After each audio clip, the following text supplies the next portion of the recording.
या 11च्या last section मधलं आपण ज्या लास्ट सेक्शन मध्ये त्या ह्यूमन फिजिओलॉजीच्या त्या डिसऑर्डर दिलेल्या असतात त्या डिसऑर्डर आपण आज एका वन शॉट मध्ये म्हणजे 10 ते 15 मिनिटाच्या व्हिडिओ मध्ये बघणार आहोत.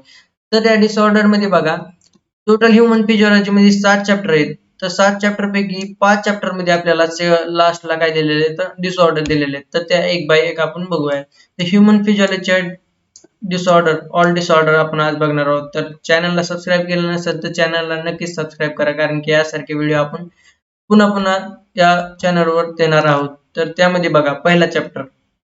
तर पहिला चॅप्टर आहे डायजेशन अँड ऍब्झॉर्प्शन, ह्यूमन फिजिओलॉजीचा पहिला चॅप्टर.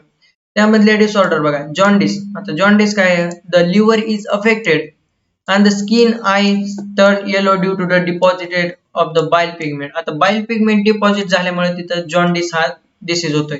तर काय काय वेळेस आता स्किन आणि आय दिले आपल्याला, त्यामुळे आपल्याला कन्फ्युज होतं की नेमका स्किन आणि आयचा डिसीज आहे काय डायजेशनचा डिसीज आहे.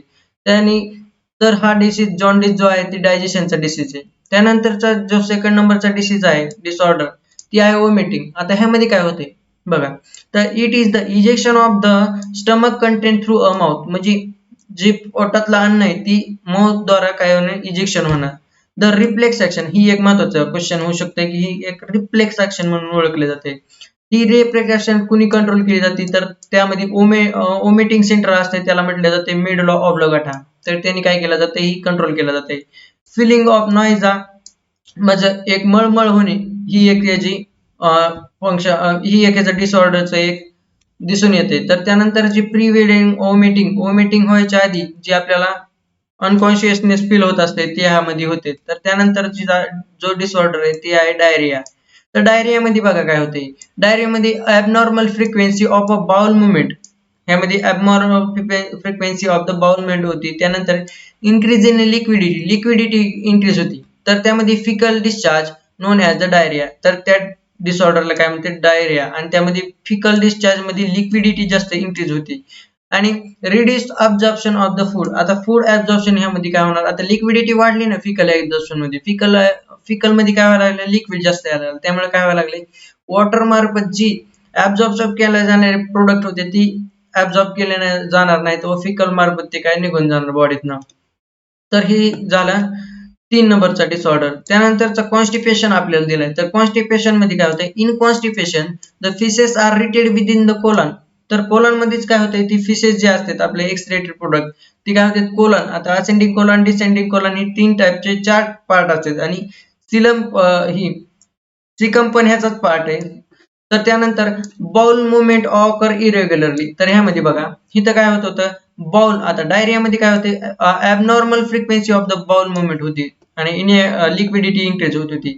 तसंच कॉन्स्टिपेशन मध्ये काय व्हायला लागले तर कॉन्स्टिपेशन मध्ये फिसेस रिटेन व्हायला लागले. तसंच आणि आणि त्यामध्ये काय व्हायला लागले बघा बाउल मुवमेंट इज इरेग्युलरली. तर ह्यामध्ये जी बाउल मुवमेंट असते ती इरेग्युलर व्हायला लागली. त्यानंतर जर लास्टचा जो डिसऑर्डर आहे ह्यूमन फिजिओलॉजीच्या पहिल्या चॅप्टर मध्ये डायजेशन मधला तर इनडायजेशन असते. त्यामध्ये काय होतंय in this condition food is not properly digested. यामध्ये फूड डायजेस्टेड केलं जात नाही प्रॉपरली.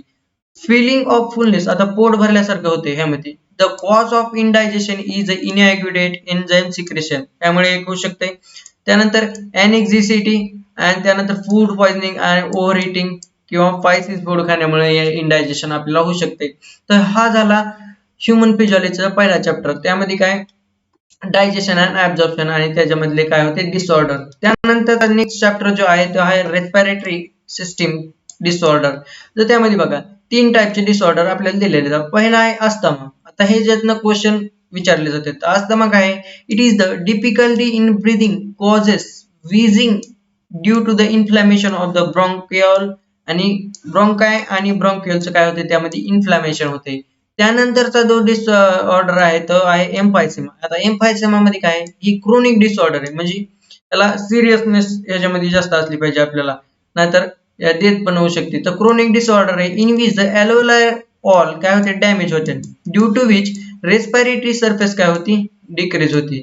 त्यानंतर one of the major cause is the cigarette smoking. ही नीटचा क्वेश्चन आहे. तर सिगारेट स्मोकिंग मुळे काय होते एम्फायसेमा होते. तर अस्थमामध्ये काय व्हायला लागलंय, इन्फ्लामेशन ऑफ द ब्रॉन्क्युअल आणि ब्रॉन्कायचं. तर त्यामध्ये इम्फायसेमा मध्ये काय व्हायला लागलंय, अल्व्होलार वॉल डॅमेज व्हायला लागल्यात आणि रेस्पिरेटरी सरफेस डिक्रीज व्हायला लागलं. ही एक महत्वाचं ह्याचं काय होतंय दिसून येते. तर त्यामध्ये ऑक्युपेशनल रेस्पिरेटरी डिसऑर्डर एक असते. त्यामध्ये certain industries specially those involving grinding म्हणजे ग्राइंड करणे किंवा स्टोन ब्रेकिंग यामध्ये ज्या माइन असतात त्यांच्यामध्ये तर सच डस्ट प्रोड्यूस होती त्यामध्ये. तर defence mechanism of the body can not be fully cope with the situation. आता त्या सिच्युएशनला काय आपली जी बॉडी डिफेन्स मेकॅनिझम आहे आपल्या बॉडीच्या लिम्फोसाइट त्या आहेत त्या सिच्युएशनला त्यांनी काय केलेलं अडॅप्ट केलेलं नसते. त्यामध्ये काय व्हायला लागले, तो long exposure of the give rise to inflammation leading to fibrosis. Silicosis आणि फायब्रोसिस ही दोन ह्याच्यामध्ये एक ऑक्युपेशनल रेस्पिरेटरी डिसऑर्डर आहे. तर सिलिकॉसिस पी व्हॅक्यूम मध्ये विचारलेलं आहे. पॉलिप्रेशन ऑफ द फायब्रस टिश्यूचं पॉलिपरेशन होतं हे एक महत्वाचं आहे. दस causing a serious lung damage.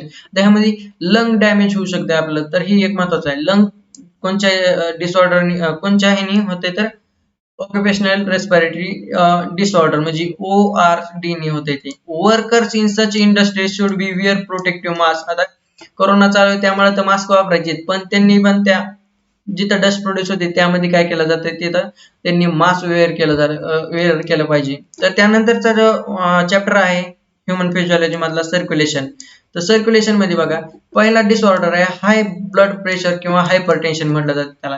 त्यामध्ये बघा hypertension is the term for a blood that higher than the normal. आता नॉर्मल काय असते बघा 120/80 काय असते नॉर्मल ब्लड प्रेशर असते आपल्या ह्युमनचं. तर ह्युमनच्या एक मिनिट ह्युमनचं असते. तर त्यामध्ये मेजरमेंट 120 mm ऑफ एच काय असते millimetre of the mercury pressure काय असते सिस्टोलिक प्रेशर असते. आणि जे 80 दिलेलं आहे आपल्याला ही डिवाइडला 80 दिलेलं आहे ना ती 80 काय असते डायस्टोलिक ऑर रेस्टिंग प्रेशर असते. ह्यामध्ये दोन झाले. ही 120 काय असते ती 120 असते सिस्टोलिक आणि 80 काय असते diastolic pressure. If the repeated check of the blood pressure of the individual आणि त्याचं जर 140/90 भरलं तर ती काय 140च्या वरी आणि 90च्या वरी असणारं ओव्हर हायर असते. म्हणजे ह्याला काय म्हटलं जाते त्या कंडिशनला म्हटलं जाते hypertension. High blood pressure lead to heart disease कोणच्या आणि affect the vital organ. Vital organ कोणते असतात महत्वाचे ऑर्गन ज्याने की डेथ होऊ शकते त्यांना डॅमेज झाली तर ते मध्ये ब्रेन आणि किडनी हे दोन ऑर्गन आपल्याला दिसून येतात. तर यामध्ये बघा हायपरटेन्शनचं काय आहे. तर हायपरटेन्शन जर काय झालं 120/90 झालं तर ही हायपरटेन्शन होणार नाही. दोन्हीला पण काय व्हावं लागेल ह्यांच्या नॉर्मल व्हॅल्यू पेक्षा जास्त व्हावं लागेल. जसं की 140/90 ही एक महत्वाची कंडिशन आहे.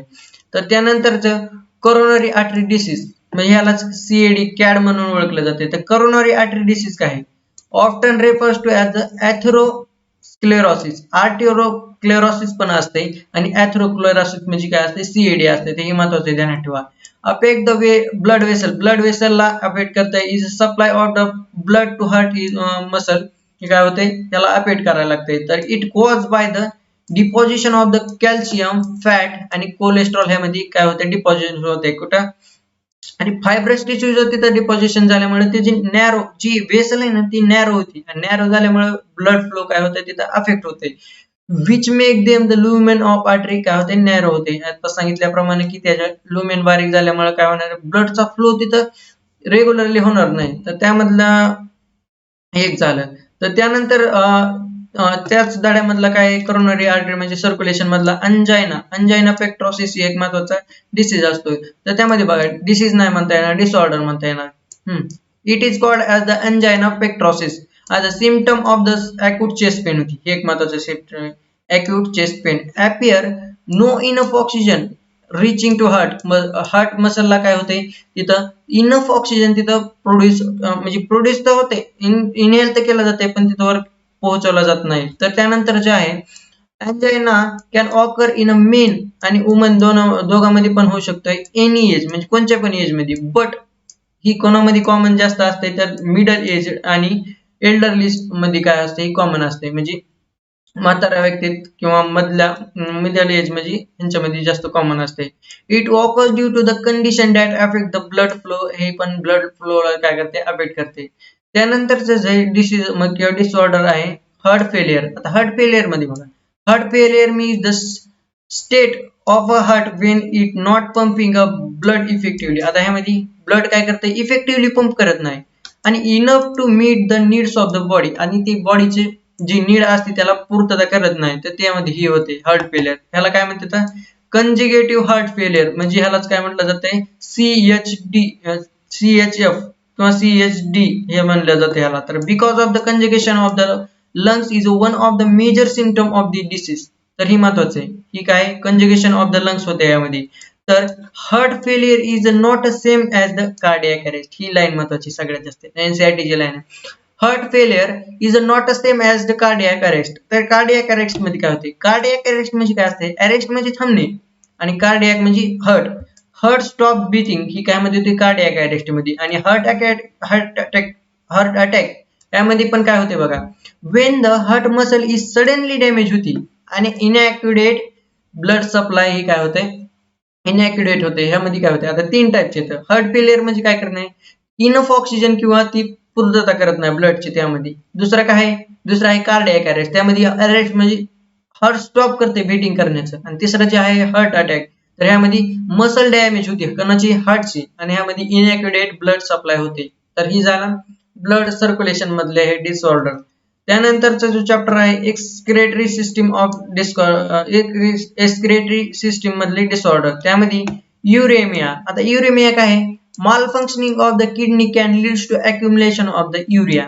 आता जी किडनीचं फंक्शन असते त्यामध्ये काय होते, काय बिघाड आल्याने काय हे झाल्यामुळे काय होते, त्यामध्ये युरिया अक्युमुलेट करायला चालू होते. तर ह्यामध्ये ह्या कंडिशनला काय म्हटलं जाते, तर ह्याला म्हटलं जाते युरेमिया. ह्या कंडिशनला uraemia which is highly harmful and may lead to the kidney फेलियरला सुद्धा ही कारणीभूत ठरू शकते. त्यानंतर तर ही जर युरेमिया होऊन द्यायचा नसेल किंवा युरेमिया झाला तर त्यासाठी आपण हिमोडायलिसिस ही प्रक्रिया वापरली जाते. ते हिमोडायलिसिस मी पण पुन्हा सांगतो तुम्हाला. तर रिनल कॅल्क्युलाय, आता रिनल कॅल्क्युला काय असते, stone or insoluble mass of the crystallite salt. ही काय होते, स्टोन किंवा इनसॉल्युबल मास असते कोणाचं, क्रिस्टलाइट सॉल्ट, जसे की ऑक्झेलेट्स. ही महत्वाचे, oxalates are form within the kidney. आता किडनी मध्येच फॉर्म होते, बाहेरून घेतले जात नाही, इनटेक घेतलं जात नाही, तर ती काय होते किडनी मध्येच तयार होते. तर कारण असते ऑक्झेलेट्स असते, क्रिस्टलाइट सॉल्ट असते. त्यानंतरचा जो त्या एक्सक्रीटरी सिस्टीम मधला आहे तो ग्लोमेरुलोनेफ्रायटिस. यामध्ये आता नेफ्रायटिस म्हणजे जिथं जिथं नेफ्रायटिस शब्द येईल ते शब्द येईल तिथं काय असते, इन्फ्लामेशन हा शब्द वापरला जातो. ते inflammation of the glomerular is of the kidney is called as the glomerulonephritis. तर त्यानंतरचा जो लास्ट चॅप्टर आहे की ज्यामध्ये डिसऑर्डर दिलेले आहे लास्टच्या पेजवर, तर त्यानंतर लोकोमोशन च्या डिसऑर्डर आपण बघणार आहोत. तर लोकोमोशन मध्ये बघा, आता myasthenia gravis is the autoimmune disorder. ही ऑटोइम्युन डिसऑर्डर ही एक महत्वाची आहे. ही काय करते, अफेक्ट द न्यूरोमस्क्युलर जंक्शनला काय करते, अफेक्ट करते आणि leading to fatigue weakening and paralysis of the skeletal muscle. आता ही कसं ध्यानात ठेवायचं, मस्क्युलर जंक्शनला ऍक्ट करायला लागले म्हणून काय म्हणायचं, फटीग, विकनिंग आणि पॅरालायसिस ऑफ द स्केलेटल मसल ह्यामध्ये होते. आता ह्या दोन मध्ये मस्क्युलर मायस्थेमिया ग्रेव्हिस आणि मस्क्युलर डायस्ट्रोफी मध्ये आपल्याला कन्फ्युजन होते. मस्क्युलर डायस्ट्रोफी काय आहे बघा, progressive degeneration of the skeletal muscle. ही पण स्केलेटल मसल मध्येच असते पण त्यामध्ये पॅरालाइज होते. ही पण स्केलेटल मसल्स असते त्यामध्ये काय होते, progressive degeneration of the skeletal muscle होते, mostly due to the genetic disorder. आणि हा काय व्हायला लागलाय, जेनेटिक डिसऑर्डर आहे. आणि मायस्थेनिया ग्रेव्हिस काय आणि रुमेटॉइड आर्थरायटिस ही एक महत्वाचा ऑटोइम्युन डिसऑर्डर असते. तर ह्यामध्ये ही ऑटोइम्युन डिसऑर्डर आहे आणि हे काय जेनेटिक डिसऑर्डर आहे. ही महत्वाची यांचे दोन कन्सेप्ट आहेत. तर त्यानंतर टिटॅनी काय, रॅपिड स्पॅम्स म्हणजे काय असते, वाईल्ड कॉन्ट्रॅक्शन होतं कुठं, muscle due to the low calcium in a body fluid. आता कॅल्शियम बॉडी फ्लुइड मध्ये कमी झालं तर काय होणार, त्यामध्ये वाईल्ड कॉन्ट्रॅक्शन होणार आणि टिटॅनी म्हटलं जाते त्याला. तर त्यानंतरचा डिसऑर्डर जे आहे ऑस्टिओपोरोसिस. ही तर सगळ्यांना माहित असेल की ऑस्टिओपोरोसिस हे एज रिलेटेड डिसऑर्डर आहे. Is कॅरेक्टराइज्ड by the decrease in bone mass. Bone mass काय होते यामध्ये डिक्रीज होते आणि increase the chances of fracture. आता बोनचं मास जर डिक्रीज झालं तर त्याची साईज डिक्रीज होणार आहे. साईज डिक्रीज झाली तर काय होणार आहे, त्याचे फ्रॅक्चर होण्याचे चान्सेस काय होणार, इन्क्रीज होणार ना. ही सगळं कायमुळे होतंय, तर ही होतंय सगळं decrease in level of the oestrogen in a common cause. ही लेवल इस्ट्रोजनची काय असते, ही एक स्टेरॉइडल हार्मोन आहे, ह्याची लेवल डिक्रीज झाली तर काय होते, ऑस्टिओपोरोसिस. आणि इस्ट्रोजनचं जास्त करून काम कोणामध्ये असते, फिमेल मध्ये असते, आणि फिमेल म्हणून त्यामुळेच फिमेल मध्ये काय होते, ऑस्टिओपोरोसिसचे जास्त केसेस आढळून येतात.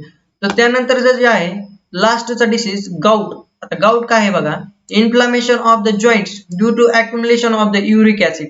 आता युरिक ऍसिड म्हणल्यावर आपल्याला काय माहिती, आरबीएलआय. आरबीएलआय आरबीएलआय म्हणजे रेप्टाइल बर्ड इन्सेक्ट, आणि आरबीएल रेप्टाइल बर्ड इन्सेक्ट आणि लिझार्ड ही काय असतात, युरिक ऍसिड एक्सक्रीट करणारे असतात. तर त्यामध्ये ह्युमन मध्ये बघितलं तर गाऊट ही डिसीज कधी होते, इन्फ्लामेशन ऑफ द जॉइंट, असे जॉइंट की ज्यामध्ये युरिक ऍसिड काय होते, अक्युमुलेट होते. आता असं नसते की युरिक ऍसिड म्हणजे ह्युमन मध्ये तयार होत नाही, असं नसते.